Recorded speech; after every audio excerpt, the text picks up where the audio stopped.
오늘 설교 말씀의 제목은 하나님의 천지 창조의 순서와 구원의 순서 첫 번째 시간입니다. 성경 말씀은 로마서 1장 17절 한 절을 같이 봉독합니다. 시작. 복음에는 하나님의 의가 나타나서 믿음으로 믿음에 이르게 하나니 기록된 바 오직 의인은 믿음으로 말미암아 살리라 함과 같으니라. 아멘.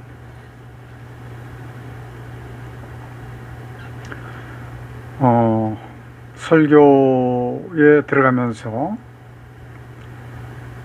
먼저 말씀을 드리고 싶은 것은 이번 주제가 제가 준비를 하면서 아주 굉장히 중요하다라고 하는 생각을 했습니다. 심지어는 이 주제를 가지고 설교 내용을 가지고 아마 논문을 쓴다면 박사 학위를 몇 개를 받을 수 있을 만한 중요한 설교다 이렇게 생각이 들어서 저희 처조카의 딸, 그러니까 그 두 번째 내려가는 단계죠. 어제 제가 전화를 했습니다. 신학대학원을 지금 다니고 있기 때문에 만약에 내가 이 논문을 써야 된다라고 할 것 같으면 이거를 가지고 써봐라, 그렇게 이야기를 했습니다. 저도 사실은 솔직히 말씀드려서 몇 년 전까지만 해도 이러한 주제를 가지고 논문을 써서 박사 학위를 하나 받을까 이렇게 생각을 했었어요. 그러나 박사 학위가 중요한 것은 아니다 이렇게 생각이 들어서 그것은 접었고, 그러나 지금 공부를 하고 있는 신학생들은 중요하죠. 너무너무 중요하죠. 앞으로 해야 할 일에 대한 전체적인 윤곽이 잡힐 수 있고, 또 거기에다가 박사 학위를 받으면 최소한도 교수는 할 수가 있거든요. 만약에 이번 이 주제 3번이나 4번 정도 말씀을 드릴 텐데 집중해서 잘 읽고 듣는다면, 제 친구 한 사람이 성경을 67회를 통독을 한 사람이 있어요. 67회를 통독을 했어도 하나님의 뜻을 전혀 간파하지를 못했습니다. 그래서 제가 수십 번을 읽는 것보다 훨씬 더 하나님의 말씀의 지식을 얻게 될 것이다 라고 써서 보내드린 겁니다. 더 중요한 것은 분명히 이 말씀을 깨닫고 이해를 하고 마음속에서 신뢰를 하게 되면 어떠한 일이 생길까요? 하나님의 구원에 도달하는 그러한 큰 사건이 생길 수밖에 없기 때문에 저는 이렇게 주장을 하고 있는 겁니다. 빛의 질량이 태양의 질량보다 400만 배나 더 넘는다라고 하는 블랙홀. 아마 블랙홀을 아직도 모르는 분들도 계실 거예요.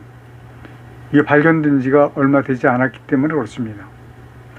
우리가 살고 있는 이 지구로부터 약 27,000 광년이나 떨어져 있다고 하는 그 블랙홀을 사람들이 찾아냈습니다. 그리고 그것을 카메라로 찍어서 사진으로 나타냈습니다. 여러분들은 인터넷에 블랙홀이라고 하는 단어를 치면 바로 그 사진을 확인할 수가 있을 겁니다. 이거 엄청난 사건이죠. 인간이 이렇게 엄청난 일을 하고 있습니다. 그러나 인간은 너무 형편없는 것이 사실입니다. 코로나19, 눈에 보이지도 않는 아주 작은 바이러스로 인해서 전 세계 75억에서 78억 명이나 되는 사람들은 벌써 4년째나 분명한 대책도 없습니다. 이런 말씀을 드리기는 좀 그렇지만, 지금 치료제가 나와 있지만 또 백신이 나와 있지만 정확한 그 치료제나 백신의 역할을 하기가 어렵습니다. 왜냐하면 똑같은 치료제인데 어떤 사람은 효과가 있어요. 그러나 저 같은 경우는 이 치료제 때문에 죽는 사람들이 있겠구나라고 할 정도로 심히 부작용이 나는 그런 경험을 했습니다. 속수무책으로 당했습니다. 그리고 지금도 당하고 있습니다. 그러니까 갑자기 또 무슨 이름도 외우기가 어려워요. 몇 바이러스가 지금 창궐하고 있다. 우리나라만 그런 것이 아니라 세계적으로 지금 일어나고 있더라고요. 이러한 문제의 답도 창조주 여호와 하나님 뿐입니다. 이 답을 누가 줄 수가 있겠어요? 어떤 사람이 제게 이런 말씀을 하세요. 만약에 하나님이 전지전능하시다면, 또 하나님이 살아서 역사를 하고 계신다라고 하면 이러한 코로나19 이런 것은 아무것도 아니지 않느냐. 그분이 사실상 믿으면 좋은 거예요. 그러나 우리가 반드시 기억해야만 해야 될 것이 있습니다.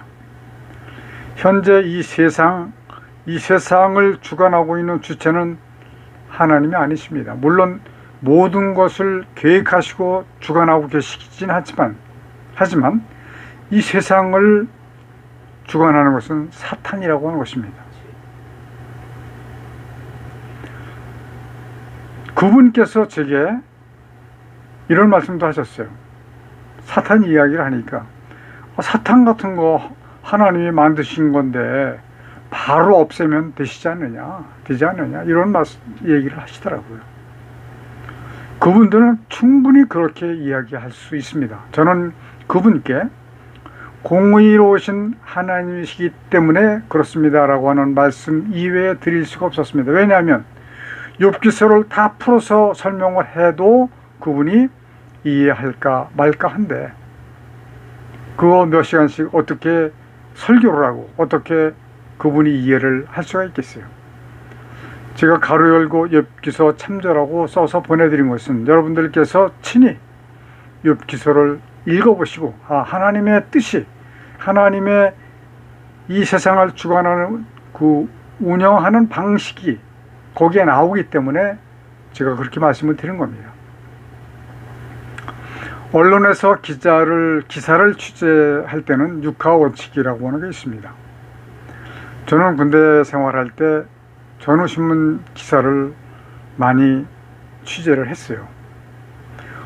언제 누가 어디서 누가 무엇을 어떻게 왜입니다. 언제 어디서 누가 무엇을 어떻게 왜. 그러나 성경에서는 언제와 누가와 무엇은 이미 나와 있는 답입니다. 그렇다고 하면 나와 있지 않은 그 궁금한 것이 무엇일까요? 하나님께서 창조하신 천지는 과연 어디에 창조를 하셨는가? 두 번째는 어떻게 창조하셨는가? 세 번째는 왜 창조하셨는가? 이것이 정말로 중요한 핵심이 되는 겁니다. 하나님을 알아야 한다는 것이 제 설교의 핵심이고, 알아야 된다고 하는 그 핵심은 바로 어디에 어떻게 왜, 이것이 여러분들이 꼭 알으셔야 될 핵심이라고 하는 것을 강력하게 말씀을 드립니다. 이 왜라고 하는 것이 항상 따라 붙어야 돼요. 그러나 많은 사람들은 왜라고 하는 것을 생각지 않습니다. 왜 그렇게 하셨을까? 왜 인간을 하나님께서 구원하셔야만 됐는가? 독생자까지 희생시키시면서까지 인간을 구원하셔야 하는 그 이유가 뭔가, 이거 알아야 됩니다. 아멘. 다만 거의 모든 목사님들이 알고 있기를 인간을 구원하시기 위해서 예수 그리스도까지 보내주셨다. 십자가에서 죽으시도록 하나님께서는 우리를 사랑하셨다. 여기까지만 이야기를 합니다. 왜 그렇게 하셨는가를 분명히 알으셔야 됩니다. 아멘. 자, 오늘부터 하나님의 천지 창조의 순서로부터, 사실은 천지 창조 이전부터 그 순서가 나갈 겁니다. 그리고 구원의 순서까지를 알아보려고 합니다. 우리 가통예배 성도 여러분들께서도 오늘의 이 말씀, 오늘부터 3, 4주 말씀드린 이 말씀을 가지고 한번 논문을 한번 써보세요. 그래서 혹시 논문 제출할 곳이 없다면은 저한테 제출해 주시면 제가 보고 뭐 학위를 드리든지 또 상도 드리든지 그렇게 하겠습니다. 첫 번째, 하나님의 나라에서 하나님을 배반한 루시퍼를 땅으로 찍으셨습니다.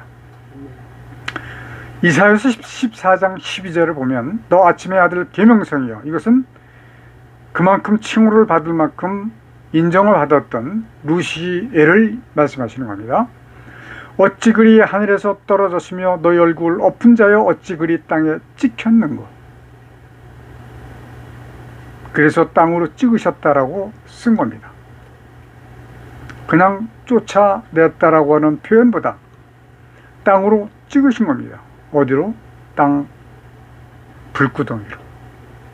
두 번째, 천사장 루시엘의 마음에 교만이 발동했기 때문에 그런 겁니다. 이사야서 14장 13절에 보니까 내가 내 마음에 이르기를 내가 하늘에 올라 하나님의 뭇별 위에 나의 보좌를 높이리라. 내가 북극 지폐의 산 위에 좌정하리라. 14절 가장 높은 구름에 올라 지극히 높은 데와 비길이라 하도다. 저는 이 성경을 보면 얼른 이해하기가 쉽지 않습니다. 왜냐하면 이 내용을 이해 못한다는 얘기가 아니라 피조물이에요. 루시엘도 하나님이 지으신 천사장입니다. 감히 창조주와 비길이라? 하나님이 그만큼 인정을 해 주셨기 때문에, 교만한 마음이 들어갔기 때문에 그는 땅으로 찍힐 수밖에 없는 그러한 일을 당할 수밖에 없었습니다. 세 번째, 천사장이었으나 사탄이 된 루시퍼가 쫓겨난 땅, 12절에 나오는 말씀이죠. 땅은 음부 곧 구덩이였습니다. 이사야서 14장 15절을 보니까 그러나 이제 내가 음부 곧 구덩이의 맨 밑에 빠치우리로다 라고 기록을 하고 계십니다. 그가 하나님의 나라에서 쫓겨나서 찍힌 곳이 바로 이 구덩이의 맨 밑에 찍힌 겁니다. 그렇기 때문에 찍으셨다라고 하는 표현을 하신 거예요. 네 번째, 구덩이의 맨 밑은 불, 즉 용암, 불구덩이였다. 불구덩이에서 마귀는 고통뿐이었습니다. 이 말씀은 신약 성경에서 찾아볼 수가 있습니다. 누가복음 16장 23절과 24절을 보면 저가 음부에서 고통 중에 눈을 들어 멀리 아브라함과 그의 품에 있는 나사로를 보고 불러 가로되 아버지 아브라함이여 나를 긍휼히 여기사 나사로를 보내어 그 손가락 끝에 물을 찍어 내 혀를 서늘하게 하소서. 내가 이 불꽃 가운데서 고민하나이다. 음부 그 구덩이가 바로 불꽃 가운데라고 말하고 있는 거예요. 다섯 번째, 이 불구덩이 이 땅은 물로 쌓아 놓으신 상태였습니다. 여섯 번째, 천지를 창조하시기 위해서 불구덩이 땅을 싸고 있는 물에 오셔서 운행을 하셨습니다. 창세기 1장 2절 1절에서는 태초에 하나님이 천지를 창조하시니라 라고 말씀하시고 2절에서 말씀하시기를 땅이 혼돈하고 공허하며 흑암이 깊음 위에 있고 하나님의 영은 수면에 운행하시니라. 수면에 운행하시니라. 이 땅이 둥굽니다. 물이 쌓여져 있습니다. 왜 물로 쌓아 놓으셨을까요? 불구덩이이기 때문에 그렇습니다. 물 위를 운행하신 거예요. 그래서 하나님께서 설계를 하시기 위해서 물 위를, 땅을 싸고 있는 물 위를 운행하신 건지 그것은 정확하게 이야기할 수는 없습니다. 7번째, 이 불구덩이 땅에 천지와 만물을 창조하셨습니다. 창세기 1장 6절부터 쭉 보니까 하나님이 가라사대 물 가운데 궁창이 있어 물로 나뉘게 하리라 하시고, 그래서 오늘 찬송 부를 때 4절 말씀에 보니까 하늘 위에 있는 물들도 여호와를 찬양할지어다 라고 말씀하고 계세요. 8번째, 땅을 싸고 있는 물을 둘로 나누시고 가운데 궁창을 두셨습니다. 창세기 1장 7절에 보니까 하나님 궁창을 만드사 궁창 아래의 물과 궁창 위의 물로 나누게 하시매 그대로 되니라. 9번째, 궁창에 해와 달과 별들을 지으셨습니다. 창세기 1장 14절에 보니까 하나님이 가라사대 하늘에 궁창에 광명이 있어 주애를 나누게 하라. 또 그 광명으로 하여 징조와 사시와 일자와 연한이 이루라. 해와 달은 각각 하나씩 만드셨습니다. 그리고 지으신 별은 그 숫자가 약 7해입니다. 해라고 하는 단위는 영자가 22개가 붙는 숫자가 바로 1해입니다. 우리는 감히 아무리 수학을 잘한다고 할지라도 이 해의 단위를 가늠하기는 쉽지가 않을 거예요. 그러므로 10번째, 하늘 위의 물과 하늘 아래의 물이 성립되었습니다. 창세기 1장 7절에 보니까 하나님이 궁창을 만드사 궁창 아래의 물과 궁창 위의 물로 나누게 하심에 그대로 되니라. 오늘 찬송 부른 시편 찬송가 321장, 시편 148장 4절에 보니까 하늘의 하늘도 찬양하며 하늘 위에 있는 물들도 찬양할지어다.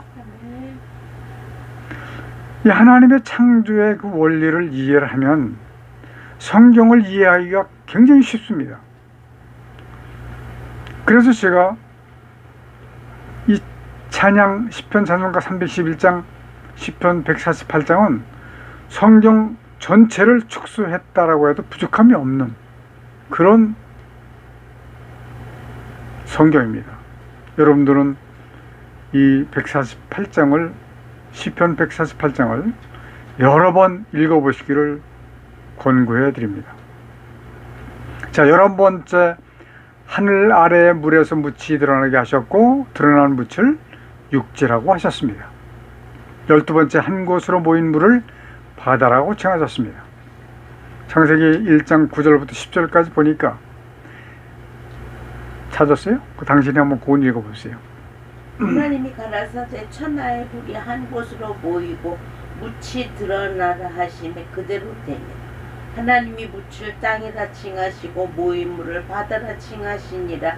하나님의 보시기에 좋았더라. 아멘. 13번째, 하늘과 육지와 바다에 온갖 만물을 창조하셨습니다. 창세기 1장 20절 이하 보니까 하나님이 가라사대 물들은 생물로 번성케 하라. 땅 위 하늘의 궁창에는 새가 나르라 하시고 하면서 쭉 모든 것을 창조하신 내용을 말씀하고 계십니다. 저하고 그 대화를 나눈 그분은 바닷가에 고향을 두고 있어요. 그분이 늘 하신 말씀이 그거예요. 바닷가에는 먹을 것이 풍부하기 때문에 배가 고프지 않다. 배고픈 사람이 없다. 조금만 나가면 게도 잡아먹고 고기도 잡아먹고, 그래서 이런 것들을 준비해 주신 하나님은 인간을 위해서 준비해 주신 거예요. 이러한 일들로 인해서 모든 사람들이 하나님은 사람을 위해서 천지를 창조하셨다라고 착각을 할 수 있습니다. 그러나 사람을 위해서 창조하신 것은 하나님의 목적을 이루시기 위해서 사람을 그렇게 대우해 주시는 거예요. 특이한 일이 있습니다. 저는 동물의 왕국을 참 잘 보는 편이에요. 좋아합니다. 왜냐하면 가식이 없기 때문에 그걸 좋아합니다. 오늘날의 모든 포악한 짐승들 약육강식이죠. 주로 사자나 호랑이나 표범과 같은 짐승들이 그 연약한 루, 얼룩말, 가젤 같은 이러한 초식동물들을 잡아먹습니다. 특히 악어 같은 짐승은 웬만한 짐승을 통째로 삼켜버립니다. 이해하기가 어렵죠. 물속에서, 아주 그것도 더러운 물속에서 그 통째로 닦지도 않고.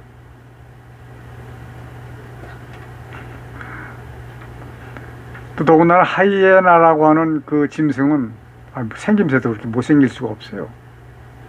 다른 짐승이 잡아서 먹고 있는 그 먹이를 빼앗아 먹는 아주 전문가입니다. 파렴치한 짐승이라고 저는 기록을 했습니다.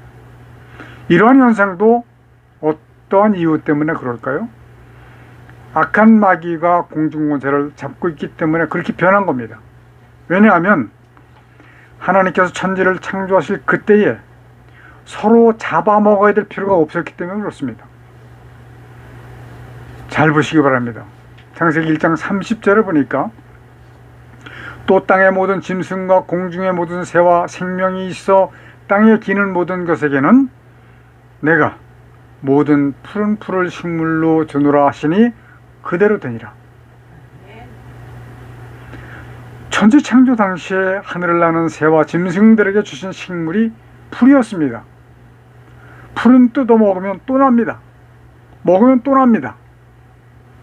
식물이 먹이로서 현재까지 지속되었다라고 하면 잡아먹을, 다른 것들을 잡아먹을 이유가 없습니다. 나가면 그냥 먹을 수 있으니까. 배고프면 먹을 수 있으니까. 그래서 오랜 시간 동안 사자나 호랑이나 표범이나 이런 것들이 이빨이 그 짐승을 잡기 위해서 송곳니가 나고 하는 그 이유는 진화된 것이죠. 진화는 거기에서 해당되는 것이죠. 사람이 진화돼서 된 것이 아니거든요. 자, 14번째 육지의 낙원 에덴 동산을 만드시고, 낙원입니다. 아담과 이브를 그곳에서 살게 하셨습니다. 창세기 2장 8절에 보니까 여호와 하나님이 동방의 에덴의 동산을 창설하시고 그 지으신 사람을 거기 두셨다라고 말씀하셨습니다. 에덴은 낙원입니다. 사람이 수고하지 않아도 능히 먹고 사는데 문제가 없습니다. 그러니 싸울 필요가 있겠습니까? 죽일 필요가 있겠습니까? 그때에 하나님께서는 아담에게 단 한 가지 경고하신 것이 있습니다. 15번째, 아담에게 선악을 알게 하는 나무의 실과는 먹으면 정령 죽으리라 라고 말씀하셨습니다. 창세기 2장 17절에 보니까 선악을 알게 하는 나무의 실과는 먹지 말라. 내가 먹는 날에는 정령 죽으리라 하시니라. 네. 16번째, 천지창조의 리스트에 없었던 사탄 마귀가 뱀 속에 들어가서 하와를 속였습니다. 당신이 큰 소리로 한번 읽어보시죠. 창세기 3장 1절. 여호와 하나님이 지으신 들짐승 중에 뱀이 가장 간교하더라. 뱀이 여자에게 물어 가로되 하나님이 참으로 너희더러 동산 모든 나무의 실과를 먹지 말라 하시더냐? 라고 하면서 이제 거짓으로 꼬셔서 이브가 그 선악과를 따먹게 합니다. 17번째, 아담과 하와는 선악을 하게 하는 나무의 실과를 따먹는 불순종의 죄를 지었습니다. 창세기 3장 6절에 보니까 여자가 그 나무를 본즉 먹은즉도 하고 보암직도 하고 지혜롭게 할 만큼 탐스럽기도 한 나무인지라. 여자가 그 실과를 따먹고 자기와 함께한 남편에게도 주매 그도 먹은지라. 분명히 아담은 하와가 만들어지기 전에 하나님께로부터 이 명령을 받았어요. 하와가 하나님의 그 명령을 기억하고 있는 것을 볼 때 아담은 분명히 하와에게 이야기를 했습니다. 그러나 하와가, 이브가 그 나무를 보니까 먹음직도 하고 보암직도 하고 지혜롭게 할 만큼 탐스럽게도 하는 그 욕심이 생겨서 그 실과를 따먹으로 인해서 하나님의 명령을 불순종하는 범죄를 짓는 그런 큰 사건을 발생시킨 겁니다. 18번째, 아담은 자신의 범죄로 인해서 하와가 그 일을 했지만 아담도 먹었습니다.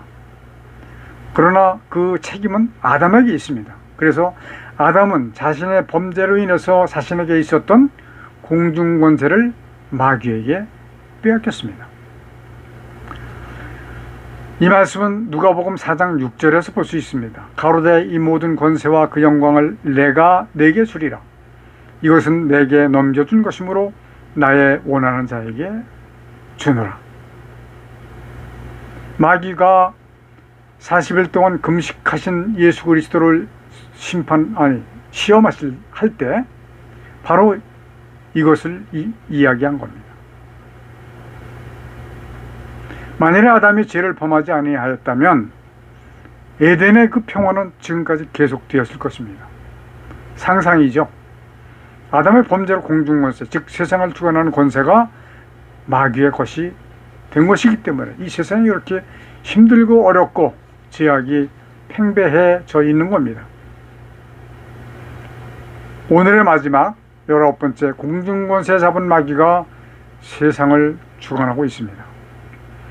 에베소 2장 2절에 보니까 이건 같이 읽죠. 시작. 그때에 너희가 그 가운데서 행하여 이 세상 풍속을 쫓고 공중의 권세 잡은 자를 따랐으니 곧 지금 불순종의 아들들 가운데서 역사하는 영이라. 아멘. 아멘. 제가 독단적으로 말씀드리는 게 아니라 성경에 기록되어 있는 내용들을 그대로 여러분들에게 말씀드리고 있는 겁니다. 그러니까 이 내용을 가지고 논문을 쓴다면 이 말씀 가지고 한두 구절 더 찾고 그리고 참고도서 몇 군데 몇 권 사가지고 보면서 옮겨놓으면 정말로 멋있는, 세상에서 한 번도 도전하지 않은 그런 논문을 쓸 수가 있을 겁니다. 그러나 우려가 되는 것은 논문을 심사하는 분들이 이 일을 할 수 있을까 하는 우려는 있습니다. 그러나 저는 제게 제출한다면 저는 충분히 평가하고 점수까지 매겨서 여러분들에게 희생을 크게 해드릴 생각이 있습니다. 많은 사람들은 창조하신 하나님께서 세상을 주관하고 계시다라고 생각을 하고 있습니다. 또는 마귀가 주관하는 줄을 알면서도 관습적으로 아니면 교과서적으로 주로 세상의 것을 구하고 있는 사람들이 너무나도 많이 있습니다. 이건 분명하게 마귀가 주관하고 있다라고 하는 것을 인정하지 못하고 있기 때문에 그런 일이 나타나는 거예요. 사람이 하나님께 구해야 할 것은 오직 하나님의 영광과 자신의 구원뿐임을 아멘. 알아야 됩니다. 자신이 구원받는 것이 가장 중요한 일이에요. 아멘. 세상에서 잘 살기를 원한다면 좋은 직업과 좋은 사람을 만나야 된다라고 저는 누누이 말씀을 드렸습니다. 그리고 적당한 때를 만나야 됩니다. 때가 맞지 않으면 아무리 좋은 일도 소용이 없습니다. 저는 지금으로부터 약 한 40년 전에 그 크리스찬 하우스를 경영할 때 그 인쇄 파트가 있었거든요. 예형 인쇄 파트를 가지고 있었는데 그때 무엇을 생각했냐면 30분 명함 인쇄를 했습니다. 그리고 했어요. 했는데 저는 돈을 벌지 못했고 실패를 했습니다. 요즘 울지를 나가보면 30분 1시간 명함이 절비하게 있습니다. 그러니까 저는 때를 못 맞춘 거예요. 생각은 잘했던 거죠. 때를 맞출 수가 있어야 되는 것이죠. 설상 좋은 직업을 가졌다고 하더라도 좋은 사람을 만나지 못하면, 그리고 좋은 때를 만나지 못하면 성공할 수 없습니다. 특히 질병에 대해서 어떤 사람이 병이 들면 저는 그 분야에 대해서 최고의 의사를 찾아야 된다라고 주장합니다. 그러나 어떠한 경우에는 좋은 의사를 찾았다고 하더라도 마음대로 되지 않는 경우가 있습니다. 왜? 마귀가 세상 권세를 쥐고 있기 때문에 그렇습니다. 여러분들은 이 말씀에 대해서 긍정적으로 받으시지 않으면 아마 많은 시간 고민하게 될 것입니다. 병 고치는 은사는 이미 사도시대의 바울의 동역자 드로비모에서 종료된 은사라고 하는 것을 말씀드리면서 또 다음 주에 나머지 말씀을 드리겠습니다. 혹시 들어보지 못한 말씀일 수 있습니다. 꼭 여러분들께서 먼저 이해하시고 여러분들을 통해서 가족과 친지와 사랑하는 이들에게 전달해서 많은 사랑 구원자를 더하는 데 쓰임받는 여러분 되시기를 간절히 축원드립니다. 기도하십시다. 마귀가 공중권세를 빼앗아간 이 세상에서 오늘과 같이 하나님의 천지창조의 순서를 통해서 하나님의 진정한 천지창조의 목적을 알게 하여 주옵소서. 그러므로 인해서 유일하신 참 하나님과 독생자 예수 그리스도를 올바르게 알게 해주셔서 하나님의 뜻을 따라 살아가는 성도 되게 하여 주시길 간절히 원합니다. 예수님의 이름으로 기도드리옵나이다. 아멘. 마귀를 감금해 놓으셨던 이 땅에 하늘과 땅과 만물을 지으시고 그 가운데 하나님의 뜻을 이루시기 위해 인간을 도구로 쓰시는 하나님의 크신 은혜와 아담의 범죄로 사망 가운데 빠진 인간을 구원하시기 위해 대속제물로 보내주신 독생자 예수 그리스도의 십자가에서 흘리신 보혈의 은혜와 마지막 심판을 위하여 구원받을 자를 더하시기 위해 복음을 전파하도록 우리와 함께 해주시도록 주께서 보내주신 성령님이 함께 하시는 은혜가 우리와 함께 예배하는 성도들에게 충만히 임하여 주시기를 간절히 축원하옵나이다. 아멘.